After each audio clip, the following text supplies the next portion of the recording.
என்ன ட்ரெயின்ல இருக்கிற லைட்ட ஃபேனை மட்டும் திருடவே முடியாது. அது ஏன் என்னன்னு சொல்லி கொஞ்சம் விரிவா பார்க்கலாம். பொதுவாவே நம்ம உலகத்துல நிறைய திருடர்கள் வந்து வாழ்ந்துட்டு தான் வராங்க. ஆனா அப்படி இருக்கிற பட்சத்துல நம்ம இந்தியாவுல பார்த்தீங்க அப்படின்னா நிறைய திருடர்கள் இருக்கிறாங்க. திருடர்களோட எண்ணிக்கை வந்து அதிக அளவுல தான் போயிட்டு இருக்கே தவிர ஆனா குறையவே இல்லை அப்படின்னு சொல்லலாம்.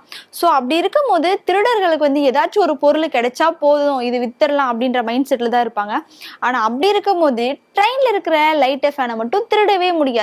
ஏன் அப்படின்னு பாத்தீங்க அப்படின்னா, பொதுவாவே நம்ம வீட்லயோ இல்ல கடையிலயோ இருக்கிற லைட் ஃபேன் எல்லாம் எடுத்துட்டு போய் கொடுத்தாங்க அப்படின்னா அது வந்து வித்து பணமா ஆக்கிடுவாங்க. கடையிலயும் வந்து ஈஸியா வாங்கிட்டு பணம் கொடுத்துருவாங்க.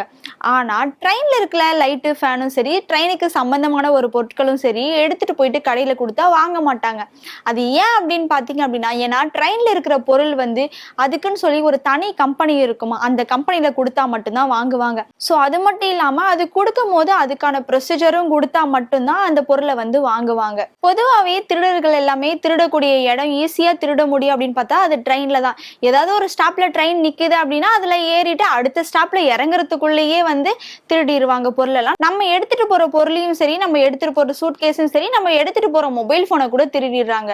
அதுவும் ட்ரெயின்ல இருக்கிற லைட் ஃபேனை மட்டும் திருடவே முடியாது. அதுக்கான காரணம் தான் ரயில் நிலையத்தில் இருக்கிற கம்பெனிக்கு மட்டும்தான் அந்த பொருளை வந்து கொடுக்க முடியும். அதுக்கும் அந்த ப்ரொசீஜர் இருந்தா மட்டும்தான் அந்த பொருளையுமே வாங்குவாங்க. அதனால வந்து திருடர்கள் வந்து ட்ரெயின்ல இருக்கிற பொருளை வந்து திருடுறாங்க அப்படின்னா அதை எடுத்துட்டு போய் விற்கும் போது ஈஸியா வந்து கண்டுபிடிச்சிடலாம். அதனால வந்து திருடர்கள் வந்து ட்ரெயின்ல இருக்கிற பொருளை மட்டும் திருடவே முடியாது, நேரத்தையும் வீணாக்கவும் மாட்டாங்க. இந்த இன்ஃபர்மேஷனை பத்தி நீங்க என்ன நினைக்கிறீங்க அப்படின்னு சொல்லிட்டு மறக்காம கமெண்ட் பாக்ஸ்ல கமெண்ட் பண்ணுங்க.